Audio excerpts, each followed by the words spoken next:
سوال یہ ہے کہ تراویح کی نماز حضور اکرم صلی اللہ علیہ وسلم سے کتنی رکعت ثابت ہیں؟ مکہ مکرمہ، مسجد حرام اور مدینہ مسجد نبوی میں 20 رکعت پڑھتے ہیں اور سعودیہ باقی مساجد میں 8 پڑھتے ہیں، اس کے بارے میں وضاحت فرمائیں۔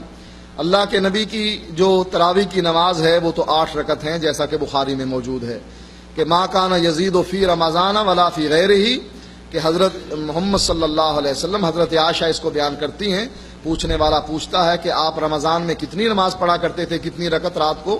تو وہ کہتی ہیں کہ نہ رمضان ہو یا غیر رمضان، آپ 11 رکعتوں سے زیادہ نہیں پڑھا کرتے تھے۔ تو یہ حدیث جہاں تک نبی کی سنت کا تعلق ہے کہ جو تعداد اللہ کے نبی سے ثابت ہے وہ واقعی اتنی ہی ہے۔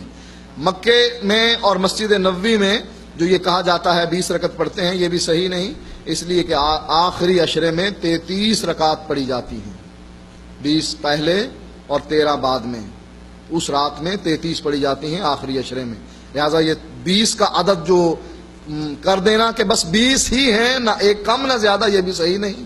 تیسری بات یہ ہے کہ ایک نفلی نماز ہے، اس میں کمی بیشی ہو سکتی ہے۔ مثلا ایک آدمی تھکا ہوا ہے، اب وہ کہے میں 4 رکعت پڑھنا چاہتا ہوں، ہم کہیں نہیں 4 نہیں پڑھ سکتے، 8 ہی پڑھو گے تو بس ہوگی ورنہ نہیں ہوگی۔ بھئی میں تھکا ہوا ہوں نہیں پڑھ سکتا، کہا نہیں 8 پڑھو گے تو ہوگی۔ بھئی جب 8 والے کو اجازت ہے کہ 4 پڑھ کر ریسٹ کر لے، سو جائے، کیونکہ اللہ کے نبی نے فرمایا کہ نماز نیند کی حالت میں نہیں ہوتی کہ اونگ آ رہی ہے، سو رہا ہے اور نماز بھی پڑھ رہا ہے، پتہ نہیں دعا مانگ رہا ہے کہ اپنے لیے بد دعا مانگ رہا ہے۔ لہٰذا جب 8 رکعت کی بجائے 4 رکعت تھکاوٹ میں انسان کر سکتا ہے، ثابت ہوا اس میں کمی ہو سکتی ہے۔ اسی طرح ایک آدمی کہتا ہے کہ میں زیادہ پڑھوں، نفلی نماز ہے، اس میں زیادہ بھی پڑھی جا سکتی ہے۔